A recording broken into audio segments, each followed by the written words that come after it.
wabarakatuh. Waalaikumsalam warahmatullahi wabarakatuh. Selamat siang untuk para guru SDN Pulau Gadung 3. Hari ini kita akan menyaksikan paparan dari Pak Jibu tentang budaya positif yang ada di sekolah ini. Sebelumnya kita akan menyanyikan lagu Indonesia Raya yang dipandu oleh Ibu Dani. Kepada Bu Dani dipersilakan.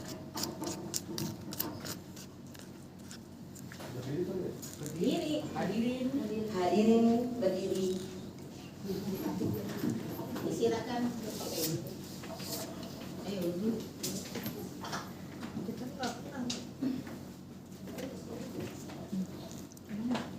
Hiduplah Indonesia Raya.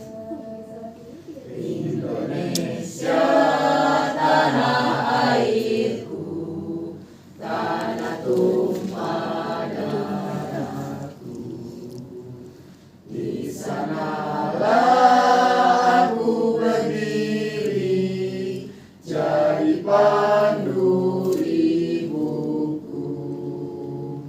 Indonesia kebangsaanku, bangsa dan tanah airku. Marilah kita berseru, Indonesia bersatu. Hiduplah tanahku, hiduplah negeriku, bangsaku, rakyatku semuanya. Bangunlah jiwanya, bangunlah badannya untuk Indonesia Raya. Indonesia Raya, merdeka, merdeka, tanahku, negeriku yang ku cinta. Indonesia Raya, merdeka, merdeka, hiduplah Indonesia Raya. Indonesia Raya, merdeka, merdeka, tanahku, negeriku yang ku cinta. Indonesia Raya, merdeka, merdeka, hiduplah Indonesia Raya. Silakan duduk kembali. Acara selanjutnya yaitu kita akan mendengarkan paparan tentang budaya positif yang akan dibawakan oleh Pak Jibu. Pak Jibu dipersilakan. Ya, terima kasih Bu Kiki. Terima kasih teman-teman rekan guru yang sudah hadir di sini. Saya di sini mengundang Bapak Ibu guru untuk membebaskan tentang sedikit pengetahuan yang saya dapatkan di sini tentang budaya positif. Baik.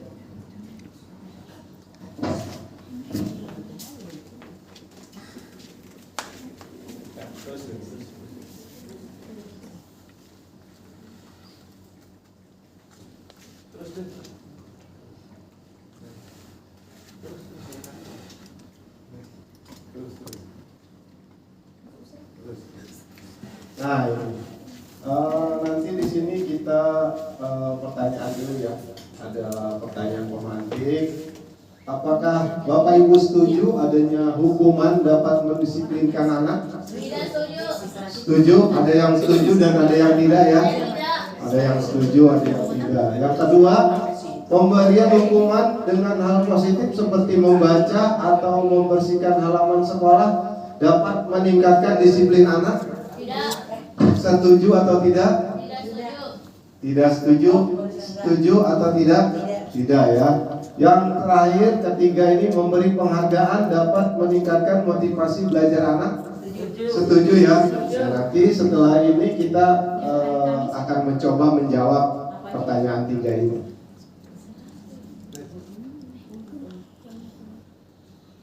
Nah, ini yang Yang topik dalam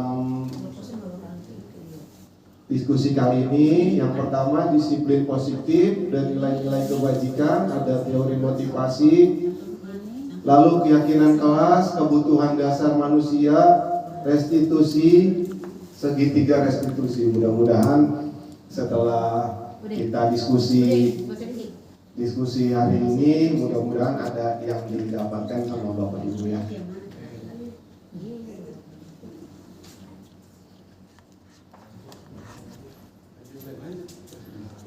Nah ini perubahan paradigma. Sekarang coba Bapak Ibu sobek secari kertas kecil, coba ada secari kertas, kita coba. Ya, sama teman sebelahnya boleh. Secari kertas kecil. Ya, tuliskan sesuatu yang berharga. Ya. Iya. Kertas kecil.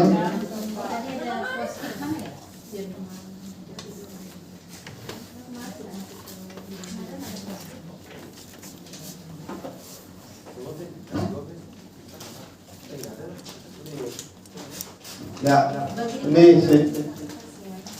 ya. Sudah ada secari kertas, ditulis, digenggam, ayo Wendel digenggam. Tulisan apa saja yang menurut Wendel berharga di kepal. Ditulis. Ya. Tentang hal yang berharga buat Bu Neneng boleh lah. Ya, diri sendiri. Ya, apa saja lah yang berharga. Ya. Ya, digenggam. Lalu ada teman sebelahnya mencoba untuk membuka. Nah, jadi ini keyakinan kita ini ada digenggam. Coba Bu Rahmi diperhatikan. Nah ini membuka tangannya Bu Endel dengan sekuat tenaga, berbagai cara. Coba dibujuk Bu Sukarsi sampai membuka tangannya. Apakah bisa? Ya, dibujuk temannya, dirayu apa saja agar dapat membuka kepala tangan. Ya. Jadi ini seperti ada rahasia dari Bu Sukarsi mau dibuka. Apakah dipertahankan Bu Sukarsi? Tidak dirayu. Ya. Ya, nanti kita lihat apa maksud dari tindakan ini.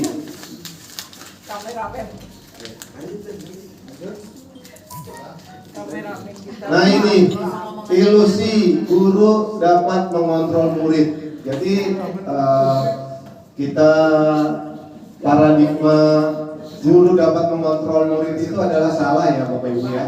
Lalu kritik dan membuat orang merasa bersalah dapat menguatkan karakter. Ya, ini juga salah, ini paradigma yang lama. Jadi sebuah ilusi bahwa penguatan positif, efektif dan bermanfaat. Salah juga. Ilusi bahwa orang dewasa memiliki hak untuk memaksa. Jadi tidak bisa dipaksa ya. Jadi orang tidak bisa dipaksa. Nah ini perubahannya, kita siapa sesungguhnya yang memiliki kontrol. Jadi tadi yang kita pertahankan itu sebuah kertas tadi, tulisan itu siapa sih?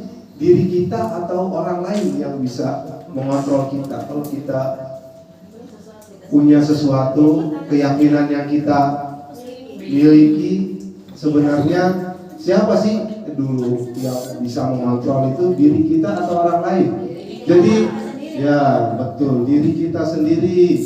Jadi teori kontrol itu kita berusaha memahami pandangan orang lain tentang dunia yang awalnya orang berpandangan sama dengan kita. Lalu perilaku buruk dilihat sebagai suatu kesalahan. Oh ya lama ya. Sekarang semua perilaku memiliki tujuan. Tujuan kita menggenggam prinsip itu apa gitu ya. Lalu orang lain bisa mengontrol saya. Ternyata di teori kontrol yang baru ini hanya kita yang bisa mengontrol diri kita sendiri, gitu. Tidak bisa orang lain mengontrol kita. Lalu saya bisa mengontrol orang lain. Nah, ini teori yang lama. Jadi sebagai guru kita bisa mengontrol anak-anak. Kita anak-anak harus seperti ini, harus seperti ini. Ternyata teori kontrol yang baru ini kita tidak bisa memaksa anak-anak. Kita tidak bisa mengontrol anak untuk melakukan apa yang kita mau. Jadi di sini anak harus dirinya sendiri yang bisa mengontrol dirinya. Jadi apa yang ingin anak lakukan dari dirinya sendiri. Lalu memaksaan ada saat bujukan gagal. Kolaborasi dan konsensus menciptakan pilihan baru. Berpikir menang atau kalah. Sekarang kita berpikir menang dan menang sama anak-anak ya. Nah, ini disiplin positif. Lalu yang saya ingin tanya, disiplin itu sebelumnya menurut Bapak Ibu artinya apa ya? Ada yang tahu nggak? Disiplin. Bisa menahan diri dan mengadakan suatu peraturan. Ya, disiplin semula yang kita ketahui adalah taat pada peraturan. Tapi disiplin positif yang kita pelajari saat ini berubah. Jadi disiplin itu kita tidak bisa mengontrol orang lain, hanya si siswa yang bisa mengontrol dirinya sendiri. Ya, jadi saya ulangi, kalau kita sebelumnya memahami disiplin itu artinya adalah taat pada peraturan, namun di teori disiplin positif ini diajarkan bahwa kita tidak bisa mengontrol orang lain, hanya anak yang mengontrol dirinya sendiri. Jadi itu anak mau mematuhi peraturan atau tidak, itu anak sendiri yang akan mengontrol dirinya, bukan guru. Betul, jadi anak sesuai dengan karakternya. Nanti kita akan pelajari selanjutnya ya, Bu Rami ya. Jadi intinya di sini dengan yang tadi kita pegang kertas itu, bahwa ternyata anak hanya dirinya sendiri yang bisa mengontrol. Jadi untuk teori disiplin positif di sini, ternyata anak tidak bisa kita paksa. Betul sekali. Selanjutnya di sini ada makna disiplinnya, mengontrol diri agar mencapai tujuan mulia. Jadi tugas kita mengajarkan nilai-nilai kebajikan kepada anak. Jadi ternyata guru tidak bisa memaksa, tidak bisa mengontrol anak mau menjadi seperti apa. Ternyata di sini di teori yang paradigma baru ini, disiplin itu adalah si anak sendiri yang harus bisa memiliki kontrol atas dirinya sendiri. Disitulah nanti kita akan pelajari selanjutnya. Jadi di sini semua perilaku memiliki tujuan. Dan tujuannya yang kita ajarkan ke anak, nanti tujuannya. Lalu ada 5 posisi kontrol. Jadi ada motivasi untuk menghindari hukuman. Lalu motivasi tujuan tadi untuk menggenggam tadi kita pertahankan itu untuk mendapatkan imbalan. Bisa juga. Lalu untuk menghargai diri sendiri. Nah, ini yang harus kita tekankan. Jadi si anak harus bisa menghargai dirinya sendiri kalau punya disiplin kontrol tadi. Jadi untuk menjaga apa yang bisa dia kembangkan, nilai-nilai kebaikan, ternyata anak sendiri yang bisa mengembangkannya. Lalu ada 5 posisi kontrol nanti yang akan kita pelajari. Bertahan hidup. Nah, ini makna disiplin. Dalam bahasa Latin, disiplin berarti belajar. Lalu disiplin diri membuat orang menggali potensinya menuju sebuah tujuan apa yang dia hargai. Lalu dalam budaya disiplin telah berubah menjadi sesuatu yang dilakukan seseorang pada orang lain untuk mendapatkan kepatuhan. Lalu kecenderungan umum adalah menghubungkan kata disiplin dengan ketidaknyamanan, bukan dengan apa yang kita hargai atau pencapaian tujuan mulia. Nah, ini nilai-nilai kebajikan yang akan kita pelajari atau kita ajarkan kepada anak, yaitu sifat-sifat positif manusia yang merupakan tujuan mulia yang ingin dicapai setiap individu. Nilai-nilai tersebut bersifat universal dan lintas bahasa, suku, bangsa, agama maupun latar belakang. Setiap perilaku perbuatan memiliki suatu tujuan. Dengan mengaitkan nilai-nilai kebajikan yang diyakini seseorang, maka motivasi intrinsiknya akan terbangun, sehingga menggerakkan motivasi dari dalam untuk mencapai tujuan mulia yang diinginkan. Nilai-nilai kebajikan yang ingin dicapai oleh setiap anak Indonesia kita kenal dengan profil pelajar Pancasila, yaitu beriman, bertakwa kepada Tuhan Yang Maha Esa, berakhlak mulia, mandiri, bernalar kritis, berkebinekaan global, bergotong royong, kreatif. Ya. Nah, ini teori motivasi tadi. Jadi untuk disiplin positif tadi, anak apa sih yang memotivasinya? Di sini kita lihat. Nah, di sini ada teori motivasi eksternal. Untuk menghindari hukuman, apa yang akan terjadi apabila saya tidak melakukannya? Ini motivasi dari luar. Dari luar. Jadi ini anak tidak melakukan kesalahan atau melanggar peraturan untuk menghindari hukuman. Jadi dia karena ini supaya tidak kena hukuman, saya tidak usah melanggar. Jadi ini motivasi dari luar, motivasi eksternal yang tadi terkait dengan kontrol diri tadi, yang disiplin tadi. Nah, lalu ada motivasi eksternal yang lain untuk mendapatkan imbalan dari orang lain atau institusi atau bahasa lainnya supaya dapat hadiah. Jadi saya supaya dapat gajinya ini saya tidak terlambat, misalkan motivasi eksternal di sini. Lalu ada motivasi internal untuk menghargai diri sendiri. Nah, ini yang harus kita kembangkan.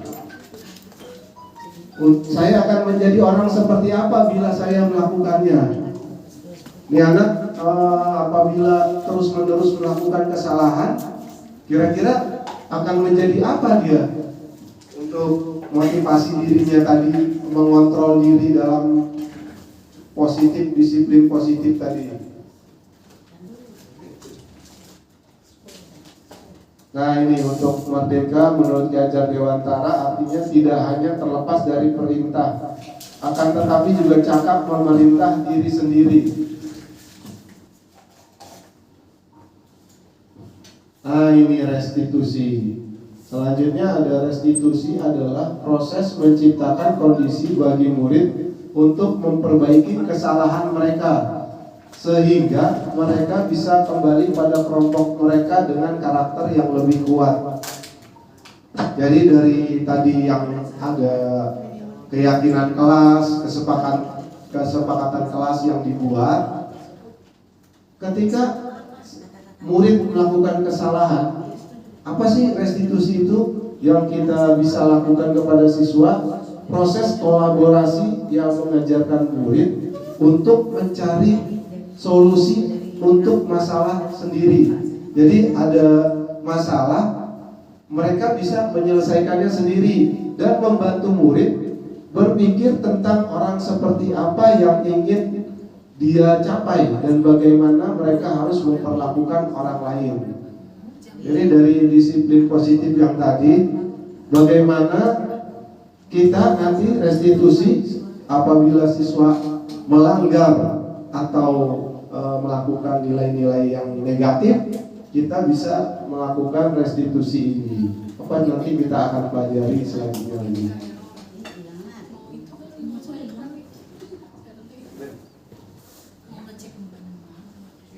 Ciri-ciri restitusi bukan untuk menebus kesalahan, namun untuk belajar dari kesalahan, untuk memperbaiki hubungan.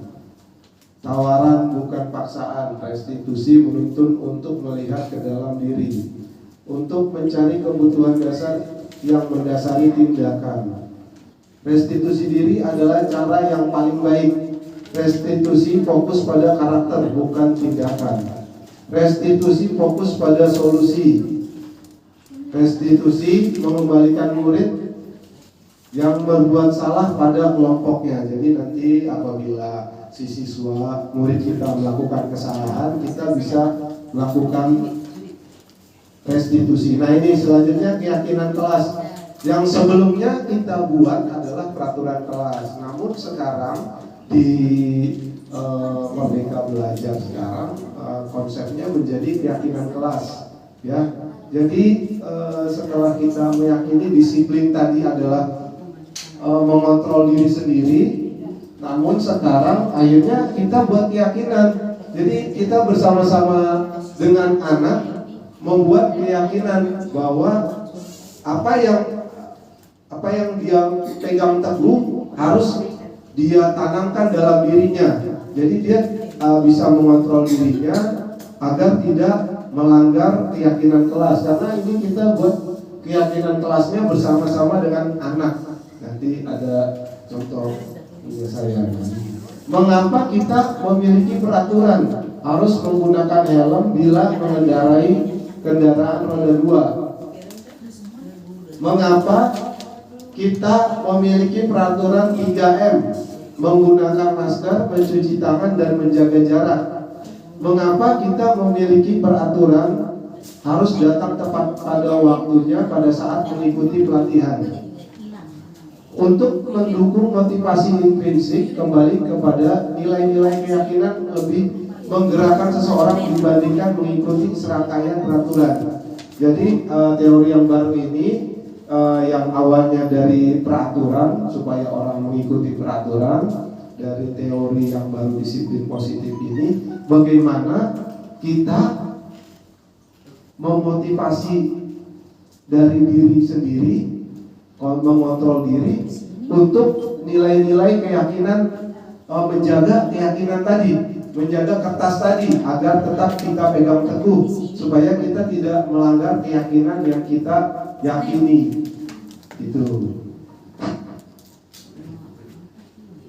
Nah ini peraturan kelas melahirkan keyakinan kelas. Kita buat, akhirnya dari keyakinan kelas menjadi lingkungan yang positif, menjadi budaya. Akhirnya menjadi budaya. Jadi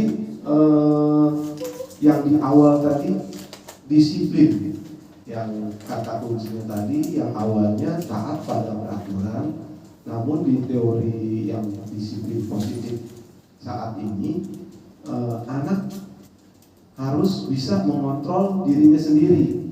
Jadi bukan guru yang mengontrol anak. Akhirnya kita buat keyakinan kelas. Keyakinan kelas ini bersama-sama dengan anak seperti peraturan. Jadi nilai-nilai yang harus dijaga sama anak. Tanpa, walaupun ada gangguan dari luar, dia tetap memegang teguh keyakinannya, teorinya, ya, melahirkan lingkungan yang positif. Lalu di sini terciptalah budaya positif.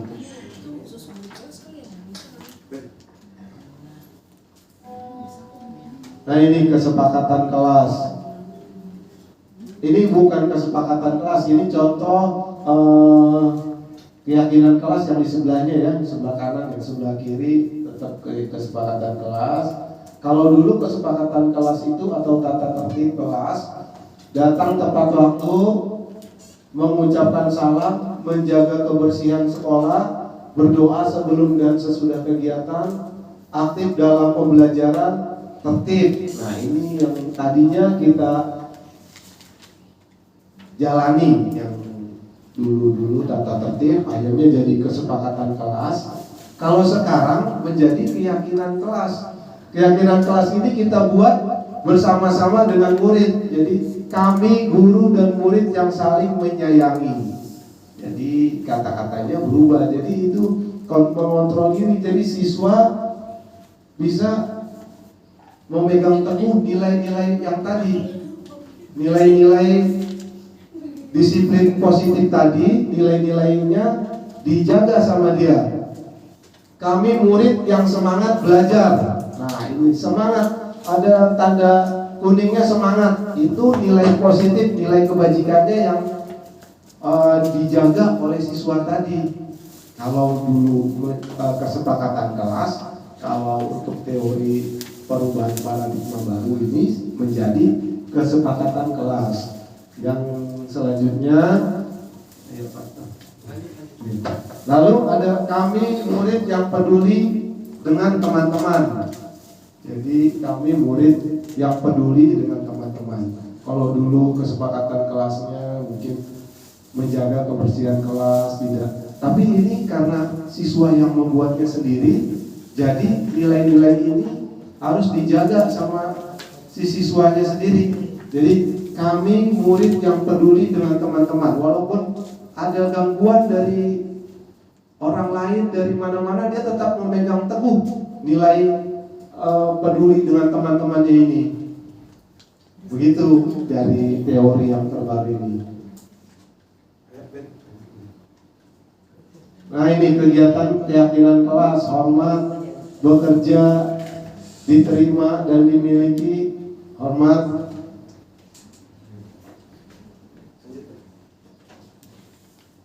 Nah, ini hormat. Kalau kita hormat terdengar saat datang tepat waktu, menyapa teman dan guru setiap hari, mengembalikan barang teman yang dipinjam, terima kasih, tidak tampak seperti sering terlambat, acuh tak acuh terhadap teman dan guru, tidak mengembalikan barang. Tapi kalau keyakinan tadi yang berperilaku, intinya berperilaku tampak seperti kalau kita bekerja, tekun bekerja dan menyimak guru, menyerahkan tugas tepat waktu. Jadi kalau kita si siswa tadi sudah memiliki kontrol diri atau disiplin pada keyakinan kelas, nanti dia bekerja tampak tekun bekerja dan menyimak guru, menyerahkan tugas tepat waktu. Nah, inilah dia perbedaan peraturan dan keyakinan kelas. Kalau peraturan selalu kembalikan buku ke tempatnya. Kalau keyakinan kelas kita rubah, nanti bahasanya menjadi tanggung jawab. Lalu untuk peraturan dilarang mengganggu orang lain. Keyakinan kelas menghormati orang lain. Lalu untuk peraturan hadir di sekolah 15 menit sebelum pembelajaran dimulai. Untuk keyakinan kelas kita bersama-sama dengan siswa, bahasanya adalah menghormati orang lain, berkomitmen. Dilarang melakukan kekerasan di dalam peraturan. Untuk di keyakinan kelas kita keselamatan, menghormati orang lain. Lalu di dalam peraturan dilarang menggunakan narkoba misalkan. Nanti untuk di keyakinan di kesehatan. Lalu bergantian atau menunggu giliran, menghormati orang lain dan bersabar. Seperti antrian ya. Kalau di dalam peraturan kan kita menunggu giliran, tapi kalau kita rubah menjadi keyakinan tadi, keyakinan kelas, kita tanpa disuruh juga kita akan menghormati orang lain. Kita akan bersabar. Jadi nilai-nilai kebajikan yang dipegang oleh siswa tadi dari dirinya sendiri dia akan menjaga. Walaupun ada gangguan dari luar, dia tetap akan menerapkan disiplin positif tadi. Walaupun diganggu, walaupun kertas tadi dipegang penjel keras, walaupun diganggu sama gurangi tetap dipegang karena sudah menjadi keyakinan. Itulah perubahan paradigma barunya di sini. Lalu di peraturan gunakan masker. kesehatan, keselamatan. Jadi keyakinan dia, siswa memiliki keyakinan untuk kesehatannya, untuk keselamatannya. Jadi dia bisa mengontrol tanpa kita mengontrol mereka. Lalu jangan berlari di kelas atau di koridor, keselamatan, keamanan. Kalau siswa sudah memiliki keyakinan keselamatan, jadi tanpa kita membuat peraturan, mereka akan sadar dengan sendirinya, dengan disiplin positif tadi. Lalu ini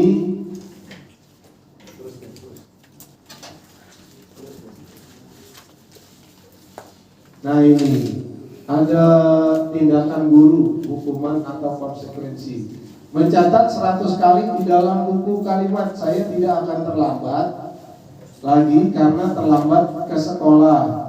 Ini hukuman atau konsekuensi. Hukuman. Lari mengelilingi lapangan basket 2 kali karena terlambat hadir di sekolah. Hukuman. Murid diminta untuk push up 15 kali karena tidak menggunakan masker ke sekolah. Hukuman. Konsekuensi menggantikan kertas tugas teman yang telah dicoret-coret. Ini adalah konsekuensi. Membersihkan tumpahan air di meja tulis karena tersenggol pada saat belajar. Konsekuensi. Murid disuruh menggunakan sepatu seharian di sekolah karena tidak mengenakan sepatu hitam. Hukuman. Lari mengelilingi lapangan basket 2 kali karena terlambat 10 menit untuk pelajaran PJOK. Konsekuensi. Jadi nanti di disiplin positif tadi yang di awal, siswa harus bisa mengontrol dirinya sendiri dan kita membuat keyakinan kelas bersama. Jadi nanti yang muncul bukan hukuman, nanti konsekuensi. Nanti kaitannya dengan restitusi yang akan kita pelajari. Jadi si anak bisa menyelesaikan masalahnya sendiri. Si anak bisa menyelesaikan masalahnya sendiri yang direstitusi. Perbedaan hukuman dan konsekuensi. Hukuman itu sesuatu yang menyakitkan harus terjadi. Kalau konsekuensi sesuatu harus terjadi. Hukuman membuat anak sakit fisik maupun hati untuk jangka waktu yang lama. Jadi sebisa mungkin kita hindari untuk bentuk hukuman mulai saat ini.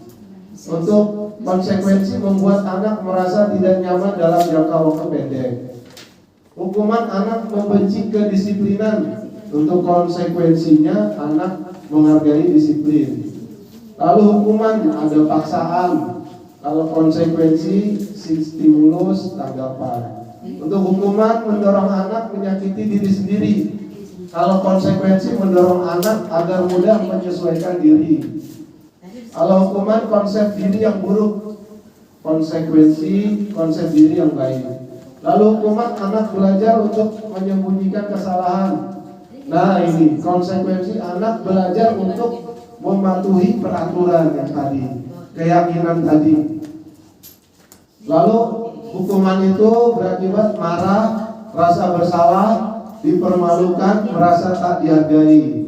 Kalau konsekuensi kehilangan hak, dibuat tidak nyaman, diasingkan untuk sementara.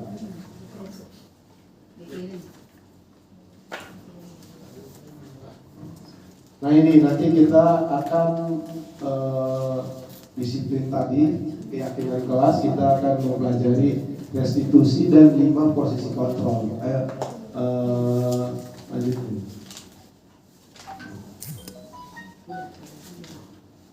Nah ini untuk dasarnya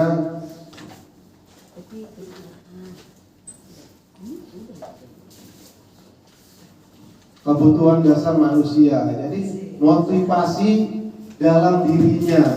Jadi untuk yang tadi dia bersikap untuk disiplin diri, yang motivasi intrinsik tadi ada dari luar dan dari dalam, ada kasih sayang dan rasa diterima. Untuk penguasaan, kesenangan, kebebasan, bertahan hidup, ini kebutuhan dasar manusia.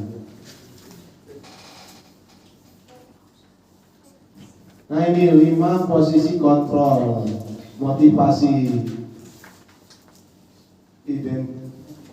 kontrol dari luar tadi ya. Setelah siswa, ada anak yang telah melanggar kesepakatan kelas.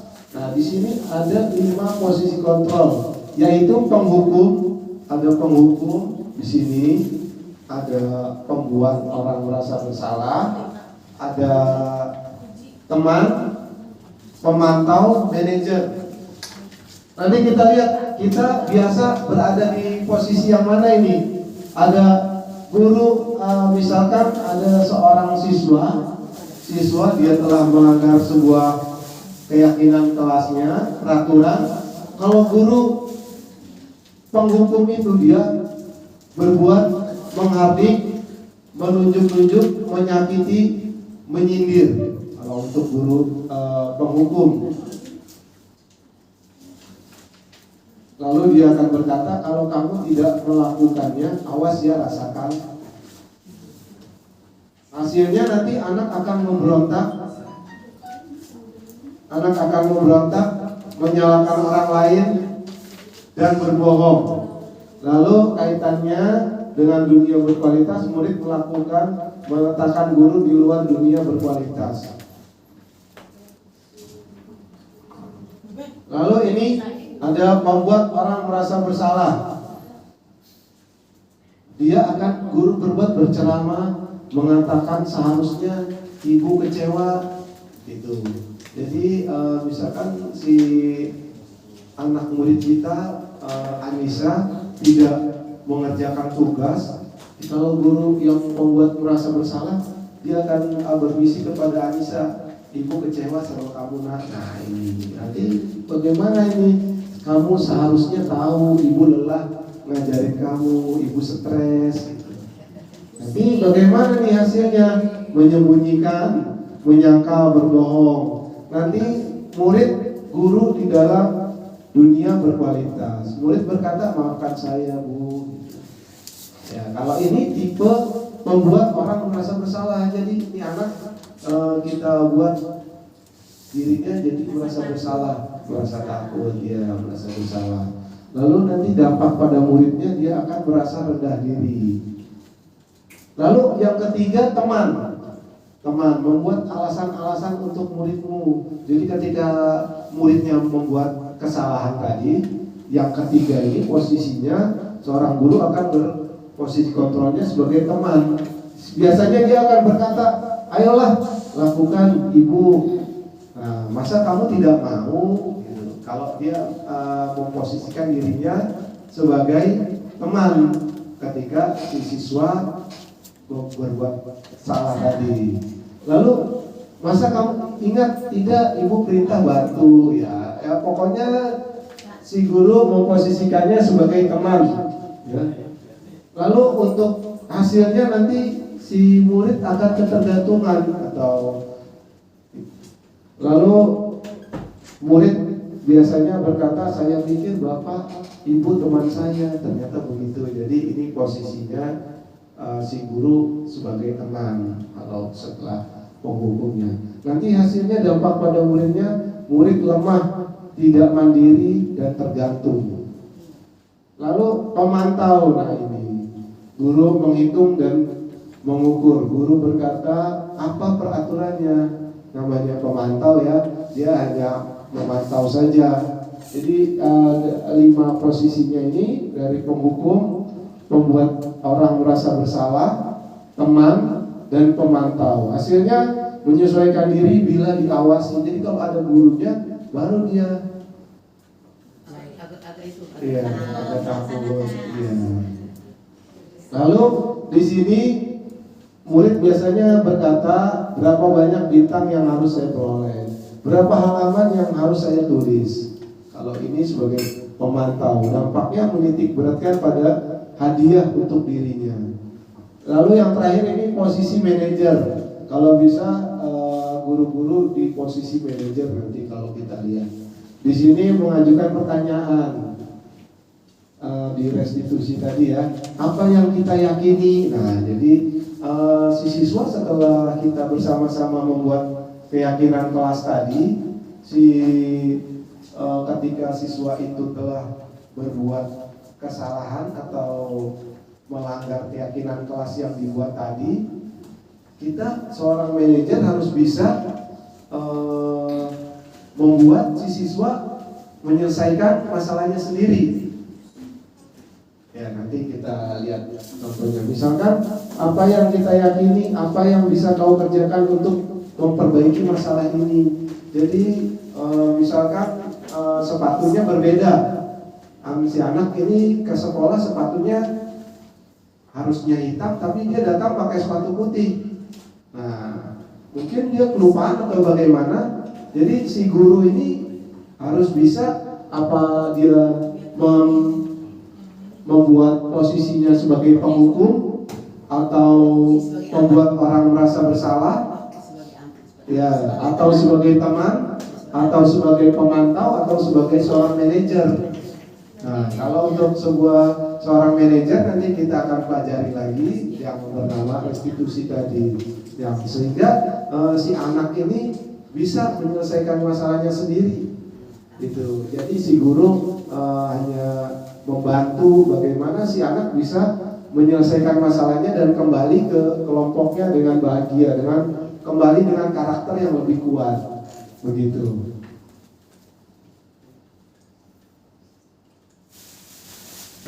Nah, pernyataan. Ini di sini saya kecewa sekali dengan kamu. Kira-kira ini posisi kontrolnya yang mengatakan guru seperti apa ini? Kalau ada masalah si siswa, lalu si guru membuat pernyataan, saya kecewa sekali dengan kamu nak. Nah, ini adalah seorang guru yang membuat orang merasa bersalah. Lalu pernyataan kamu tidak pernah benar melakukannya. Ini adalah posisi seorang guru sebagai penghukum. Lalu ayolah lakukan demi ibu, bapak. Nah, ini posisinya dia posisi kontrol sebagai teman. Jadi guru memposisikan dirinya sebagai teman. Lalu apakah kamu mau mendapatkan stiker bintang hari ini? Nah, ini sebagai pemantau. Bagaimana kamu bisa menyelesaikan masalah ini? Nah, ini manajer. Kalau manajer dia mengembalikan masalah ini kepada anak. Bagaimana si anak bisa menyelesaikan masalahnya? Nah, itulah jadi posisi kontrol tadi. Jadi ada 5 posisi kontrol. Kamu selalu yang paling terakhir. Nah, ini adalah seorang penghukum. Jadi tadi apa? Ada posisi kontrol, ada penghukum, ada teman, manajer, pemantau, dan pembuat merasa bersalah.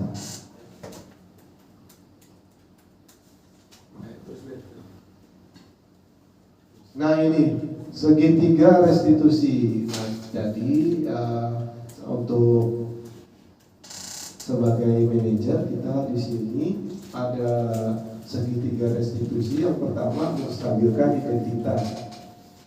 Lalu yang kedua validasi kebutuhan. Tadi kebutuhan dasar manusia yang tadi ya. Lalu menanyakan keyakinan. Misalkan nilai-nilai apa yang telah kita sepakati nak, gitu. Kamu ingin menjadi seorang apa sih kok seperti ini gitu. Misalkan kita nah ini kalau kita di awal kalau menstabilkan identitas di awal itu guru akan berkata biasanya berbuat salah itu hal yang manusiawi. Tidak ada manusia yang sempurna. Jadi ketika anak sudah melakukan kesalahan, itu berbuat salah itu hal yang manusiawi. Bapak Ibu juga pernah berbuat salah. Kita pasti bisa menyelesaikan permasalahan ini. Ya, Bapak Ibu tidak tertarik mau cari tahu siapa yang benar, siapa yang salah. Bapak Ibu tertarik untuk menyelesaikan masalah. Lalu kalau kamu menyalahkan dirimu sendiri terus-menerus, apakah kamu bersikap baik pada dirimu sendiri?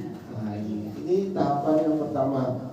Lalu selanjutnya di tahapan validasi kebutuhan, di sini kita akan membantu siswa mengenali tadi kebutuhan yang ingin dipenuhinya yang tadi 5 kebutuhan dasar manusia tadi. ketika melakukan kesalahan. Pada dasarnya tindakan manusia itu adalah untuk memenuhi kebutuhan dasar yang tadi itu, yaitu power, freedom, love and belonging, fun and survival. Guru akan berkata, kamu bisa saja melakukan hal yang lebih buruk, tapi kamu tidak melakukannya kan? Ya. Kamu pasti punya alasan mengapa melakukannya. Lalu apa yang penting bagi kamu?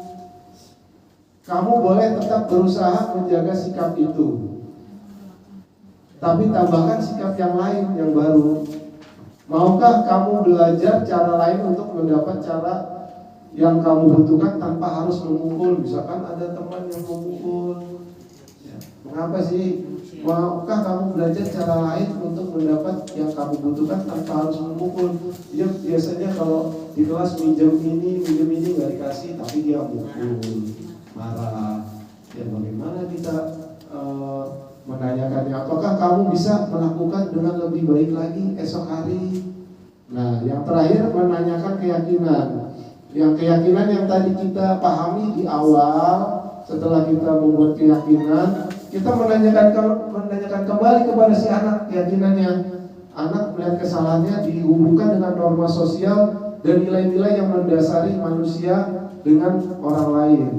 Jadi menghargai sesama yang tadi kita mengerjakan tugas yang tadi guru berkata apa yang kita percaya di kelas yang tadi kita buat, nilai-nilai kebajikannya, budaya positif. Lalu nilai-nilai universal apa yang telah kita sepakati yang dibuat tadi di awal.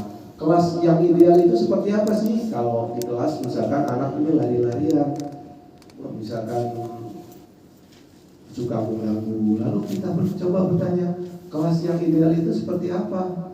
Kamu ingin menjadi anak seperti apa? Nanti ada contohnya nanti. Apa yang kamu rasakan ketika kamu melakukan hal itu? Kamu menjadi orang yang seperti apa? Ayo. Nah ini biasanya ini ada pertanyaan-pertanyaan yang bisa kita gunakan. Apakah kamu ingin berbuat lebih baik? Apakah saat ini kamu sedang menjadi orang yang kamu inginkan? Lalu apakah wajar membuat kesalahan? Bisakah kita memperbaikinya? Ayo. Ya. Nah ini hal apa refleksinya? Kasih ini dulu Ben. Sini Ben. Itu nanti Ben. Di yang ini dulu Ben. Nah ini bawah Ben. Nah ini yang sudah saya implementasikan di kelas. Implementasi modul budaya positif di kelas saya. Jadi sudah membuat keyakinan kelas, saya sudah membuat keyakinan kelas yang tadi kita pahami. Nah ini sebagai fondasi, jadi keyakinan kelas itu yang sudah saya buat sebagai fondasi dan arah tujuan sebuah kelas yang akan menjadi landasan dalam memecahkan konflik atau permasalahan di dalam kelas. Ya, disiplin positif tadi. Lalu selanjutnya ini contohnya ketika kita membuat keyakinan kelas. Lalu selanjutnya, nah ini isinya keyakinan kelas yang telah saya buat. Bersama-sama menjaga ketertiban kelas. Bersama-sama menjaga kebersihan kelas. Jadi kita buatnya bersama-sama dengan anak. Kalau dulu kesepakatan kelas kan hanya guru biasanya yang hanya membuat. Kalau ini kita di paradigma baru ini kita membuat keyakinan kelas bersama-sama dengan anak. Bersama-sama menyelesaikan tugas, bersama-sama saling menghargai, bersama-sama saling membantu. Ya, nah ini contohnya ketika saya melakukan segitiga restitusi. Jadi ini si anak ya ini. Nah ini karena terlalu banyak mengobrol di kelas, siswa seringkali tidak mampu menyelesaikan tugas yang diberikan oleh guru. Jadi yang saya lakukan segitiga restitusinya.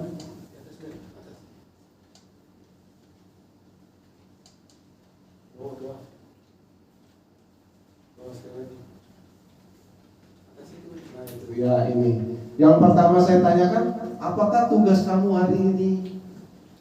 Nah ini. Kita pasti bisa menyelesaikan masalah ini. Tugasnya, karena dia tidak selesai, ya kita bisa bersama-sama menyelesaikan masalah ini. Nilai keyakinan apa yang telah kita sepakati, yang telah kita buat.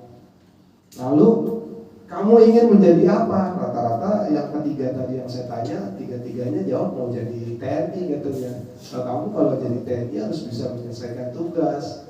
Ya. Lalu yang keempat, apakah kamu bisa melakukan dengan lebih baik lagi esok hari? Jadi apakah kamu bisa melakukan yang lebih baik dari hari ini untuk besoknya? Jadi kita mengajak siswa untuk dia menyelesaikan masalahnya sendiri, gitu. Lalu apa yang bisa Pak Guru bantu agar kamu bisa menyelesaikan tugas kamu? Jadi kesimpulannya yang dari awal tadi, di awal adalah disiplin positif itu. Jadi disiplin yang tadinya kita pahami adalah taat pada peraturan.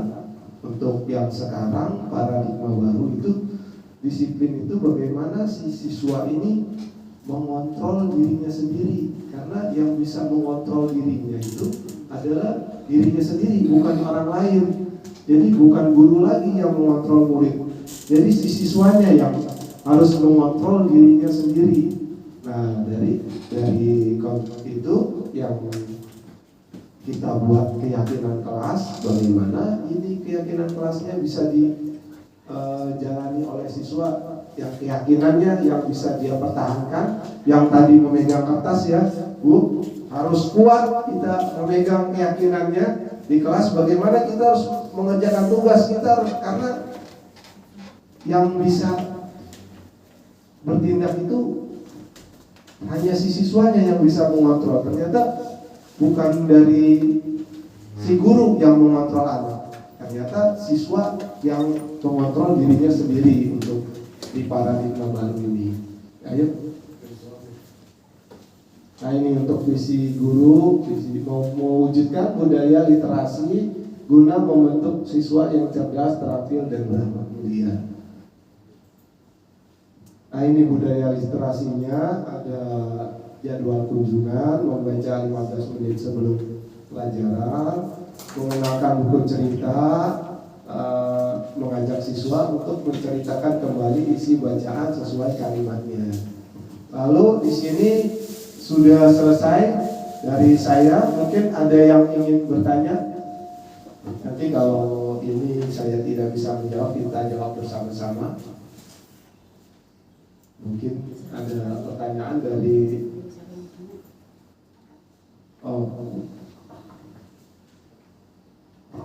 Yang saya ingin tanyakan, ini kan untuk rata-rata dari kelas tinggi ya, biasanya. Kalau di kelas rendah itu penerapannya seperti apa ya?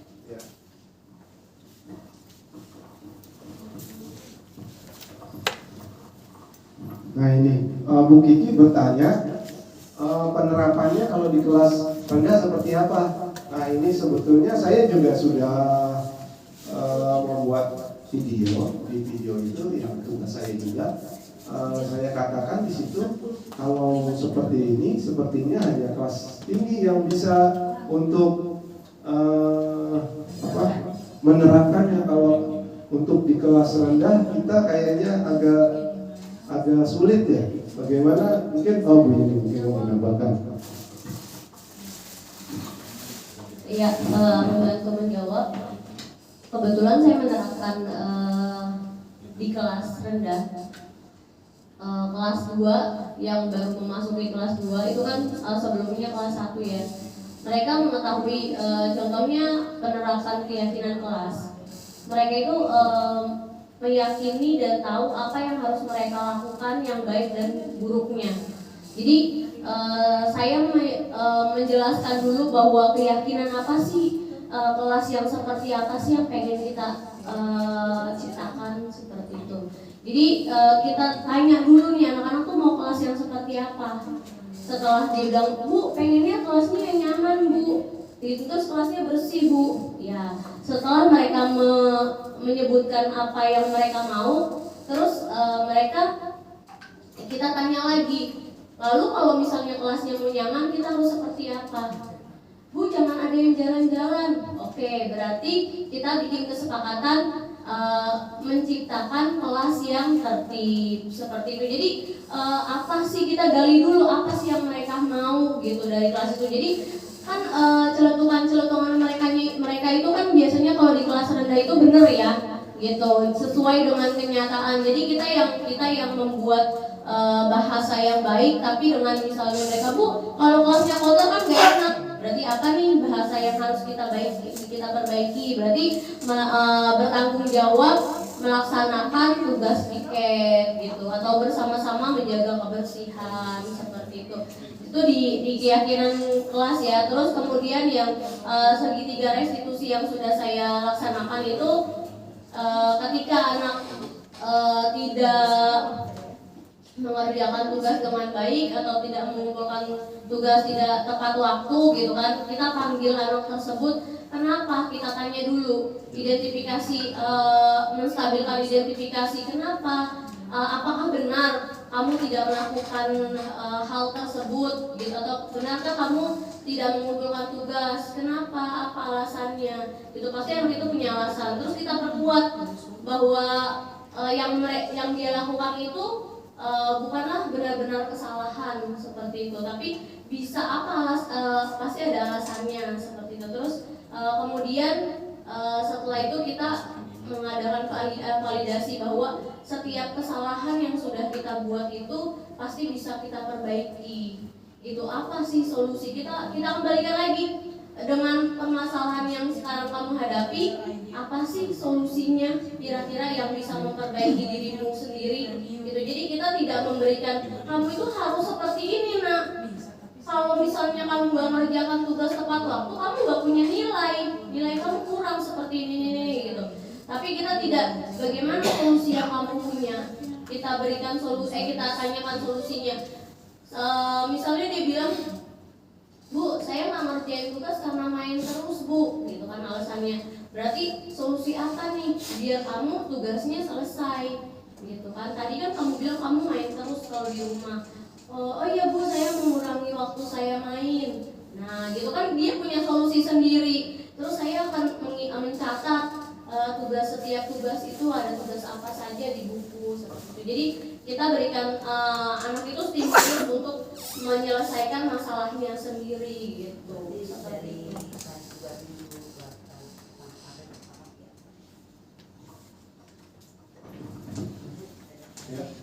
Ya maksudnya dipaham maksudnya untuk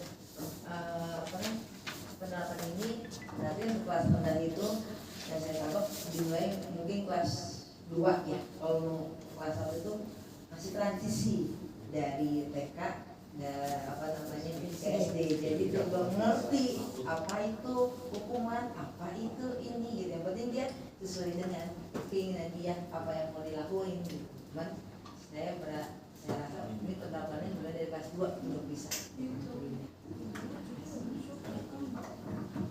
Ya, terima kasih dari Ibu Kiki untuk penerapan kontrol positif dari kontrol bimbingan. Untuk ada lagi mungkin yang mau bertanya? Bu Neneng? Mungkin bukan bertanya, tapi mau menguatkan pernyataan yang tadi di awal. Ya, terima kasih Pak Jiko. Hanya ingin menguatkan yang tadi Pak Jiko di awal, ternyata benar ya. Tadi Pak Jiko di awal bilang bahwa kita itu tidak perlu menuntut anak untuk begini dan begitu. Dan ternyata memang sesuai dengan ajaran yang diajarkan oleh agama kita. Di sana ada perintahnya bahwa kita itu disuruh, perintah untuk kita itu mengajarkan dengan lemah lembut. Jadi kita tidak diperintahkan untuk membuat anak menjadi pintar, kita tidak diperintahkan untuk membuat anak menjadi hebat, kita tidak diperintahkan untuk itu. Tapi kita diperintahkan untuk mengajarkan anak dengan lemah lembut. Nanti untuk hasilnya, akan tergantung dengan apa yang dia lakukan. Jadi ternyata paradigma baru yang tadi Pak Jibril ungkapkan itu memang sudah sesuai dengan apa yang ada dalam agama kita. Terima kasih.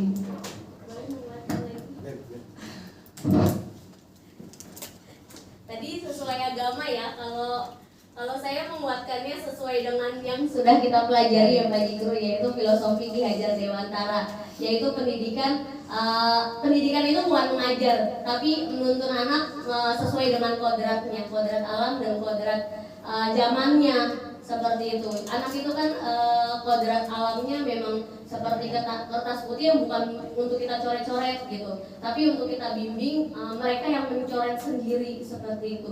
Kalau menurut kodrat zamannya ya sesuai zaman kita mendidiknya gitu. Jangan sampai anak itu harus seperti ini yang kita mau gitu, bukan seperti itu. Tapi kita itu sebagai penuntun atau sebagai fasilitator kalau sekarang ya, fasilitator. Jadi guru itu bukan mengajar saja, tapi sebagai memposisikan diri itu sebagai fasilitator, hanya memfasilitasi anak saja, seperti itu. Itu pun juga sesuai dengan kalimatnya Ali bin Abi Thalib, bahwa ajarkan anak sesuai zamannya.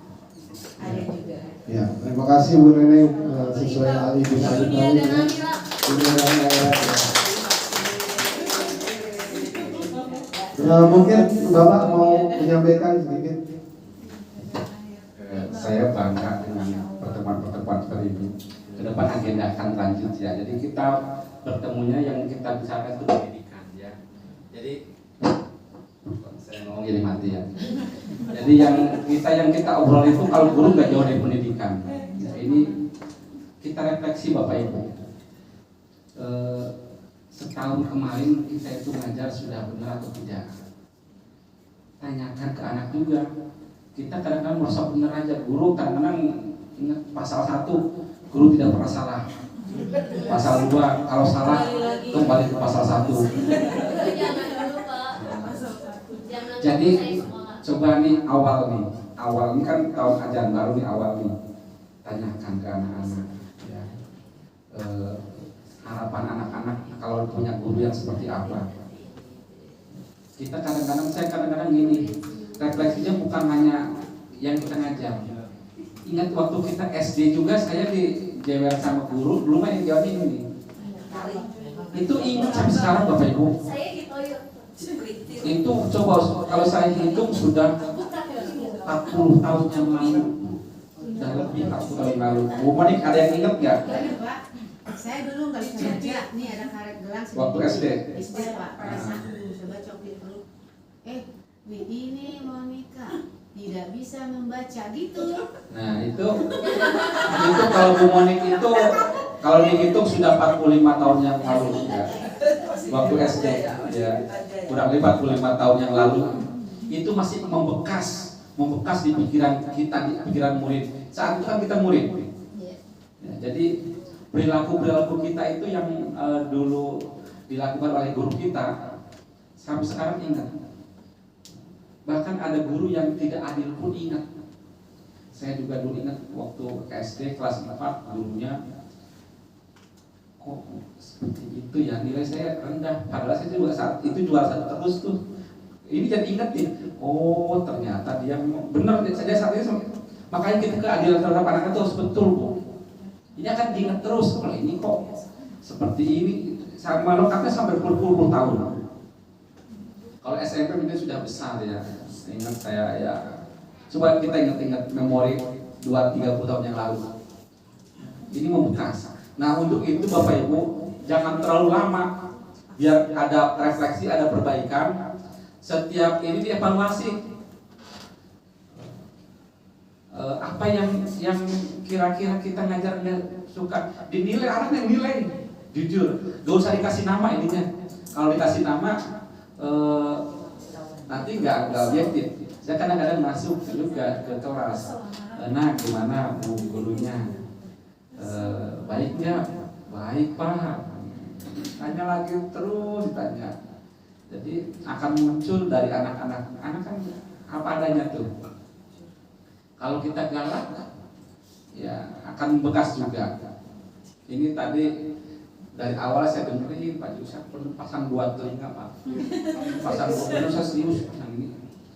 Termasuk saya, kalau saya kan hitungannya kepala sekolah ya, bukan dengan anak, dengan Bapak Ibu.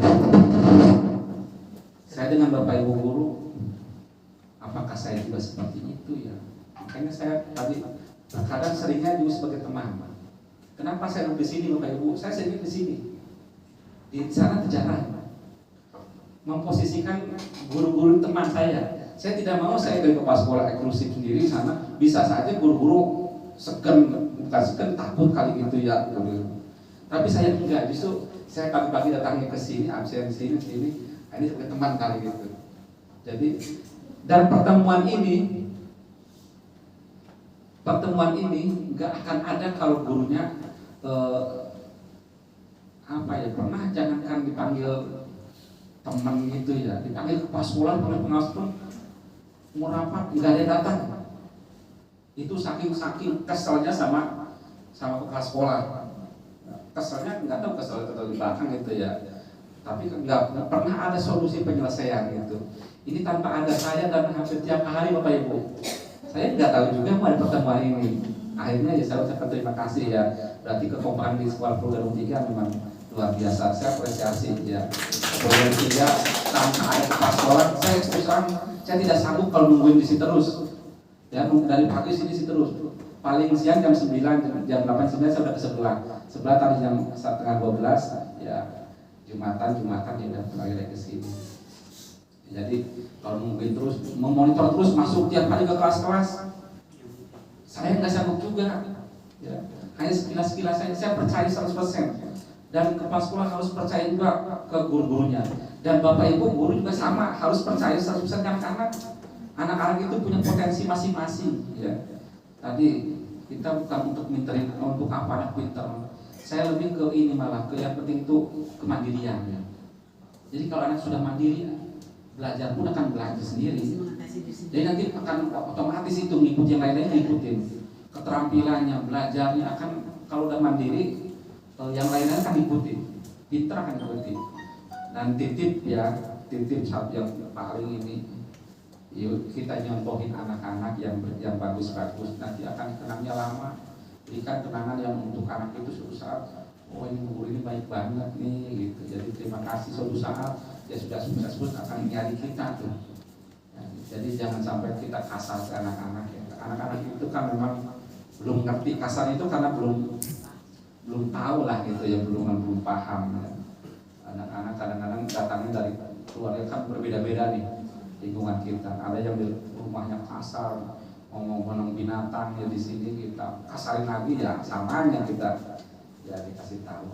Terima kasih Pak Jikru dan mohon yang lain-lainnya juga ini nanti untuk sekolah penggerak ini ya, guru penggerak ini lanjut ikutin jejak Bu Yuni, jejak Pak Jikru ya. Bu Kiki ikut, Bu Dani, yang lainnya Bu Neneng ikut, Bu Neneng ya. Jangan lama-lama nanti kalau udah ini ikut semuanya, Pak Beben semua pada ikut. Lanjut ya Pak Jikru, terima kasih. Ya, terima kasih dari Bapak Nurrahim. Mungkin satu lagi dari teman ya, ada perasaannya yang dialami setelah mengikuti sesi ini. Mungkin Bu Monik ya. Saya sih hanya menambahkan saja ya. Kalau kita lihat tadi dari atas sampai selesai, ini semua kebaikan-kebaikan Pak, kebaikan semua. Tapi kenyataannya di lapangan nggak seperti itu juga sih. Kenyataannya di lapangan nggak seperti itu juga. Karena memang dari segi anak-anak bermacam-macam ya, dengan karakternya, keluarganya. Nah, kalau kita lembut terus, bahkan itu anak bisa menunjang. Tapi saya rasa bisa kita ambil kesimpulan dari sini, plus minusnya kan ada. Berarti kalau memang dia saat dia itu kita lihat karakternya memang kita kasar, boleh juga kita ngomongnya agak keras, gitu. Kalau memang dia kita lihat dari latar belakangnya memang harus lembut di rumahnya, ya kita buat cara lembut gitu. Jadi nggak harus selalu kita harus harus lembut terus, disayang terus gitu. Jadi nggak mandiri juga. Jadi kita lihat karakter anak itu, mana kita pada saat keras dan mana kita pada saat lembut gitu. Ya, terima kasih untuk Bu Noni untuk perasaannya, masukannya dari sesi ini. Untuk dari saya sekian dan terima kasih. Wassalamualaikum warahmatullahi wabarakatuh.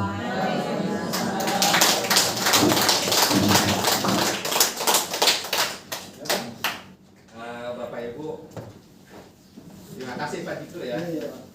Kegiatan-kegiatan yang positif gini lanjut ya. Kita memang harus terus belajar, kita belajar terus. Sambil